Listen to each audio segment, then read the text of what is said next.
Hello friend, स्वागत है आपके अपने YouTube channel MK study point 2.0 पर। फ्रेंड, आज हम सीखेंगे कि वाज वर्ग का प्रयोग कहाँ करते हैं। इसका पहचान क्या है कि अगर वाक्य के अंत में वाक्य के अंत में था, थी, थे अगर आता है तो वहाँ वाज वर्ग लगाएंगे। क्या लगाएंगे? वाज वर्ग।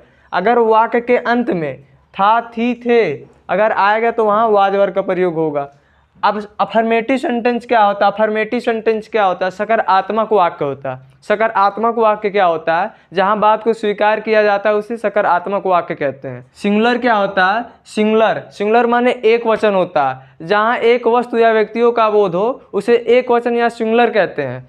तो singular he see it name and I के साथ वाज लगाएंगे। क्या लगाएंगे? वाज। वचन यू वी दे के साथ क्या लगाएंगे? वर। के साथ क्या लगाएंगे? वर लगाएंगे। तो चलिए इसका फार्मूला हम लोग जानते हैं।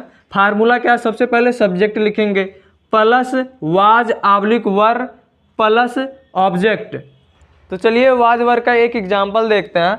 वह बहुत खुश था। अब वह के लिए ही क्या लिखेंगे? ही। अब ही एक वचन में है, सिंगुलर ही के साथ क्या लगाएंगे? वाज। क्या लगाएंगे? वाज। तो ही वाज हो गया। बहुत के लिए वेरी। क्या लिखेंगे? वेरी। बहुत के लिए वेरी। खुश के लिए हैप्पी। खुश का मीनिंग क्या होता है? हैप्पी माने खुश। चलिए हम लोग देखते हैं निगेटिव सेंटेंस की। निगेटिव सेंटेंस माने क्या होता है? नकारात्मक वाक्य। नकारात्मक वाक्य किसे कहते हैं? जिसमें बात को अस्वीकार किया जाता है उसे निगेटिव सेंटेंस कहते हैं। निगेटिव सेंटेंस माने नकारात्मक वाक्य होता है। इसका फार्मूला क्या है? सबसे पहले सब्जेक्ट लिखेंगे plus was oblique were plus not plus object. तो निगेटिव सेंटेंस का एग्जांपल देखते हैं। गरीब नहीं था तो वह के लिए ही लिखेंगे। क्या लिखेंगे? ही। वह के लिए ही हो गया। अब ही के साथ क्या लगाते हैं? वाज। क्या लगाएंगे? वाज हो गया। उसके बाद क्या आता है? निगेटिव सेंटेंस में नॉट लगाते हैं। क्या लगाते हैं? नहीं के लिए नॉट। उसके बाद ऑब्जेक्ट। क्या लिखेंगे? ऑब्जेक्ट। ऑब्जेक्ट क्या है? गरीब। तो गरीब का क्या होता है मीनिंग? पुअर। इंट्रोगेटिव सेंटेंस क्या होता है? प्रश्नवाचक वाक्य होता है जिसमें प्रश्न पूछा जाता है। जैसे क्या वह खुश है? क्या वह नाराज है? तो चलिए इसका हम फार्मूला देखते हैं। सबसे पहले क्या लिखेंगे?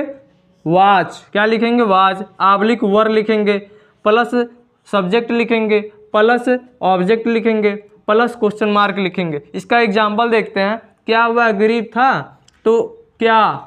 अब क्या है? क्या के बगल वाला हमेशा देखा जाता है।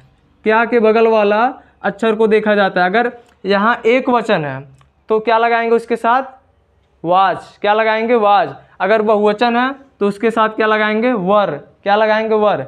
तो सब्जेक्ट क्या है हमारा? सब्जेक्ट अगर एक वचन है तो क्या लगाएंगे? वाज। क्या लिखेंगे? वाज। अब सब्जेक्ट वह है। वह की मीनिंग क्या होता है? ही माने वह होता है। गरीब का पुअर। Question mark.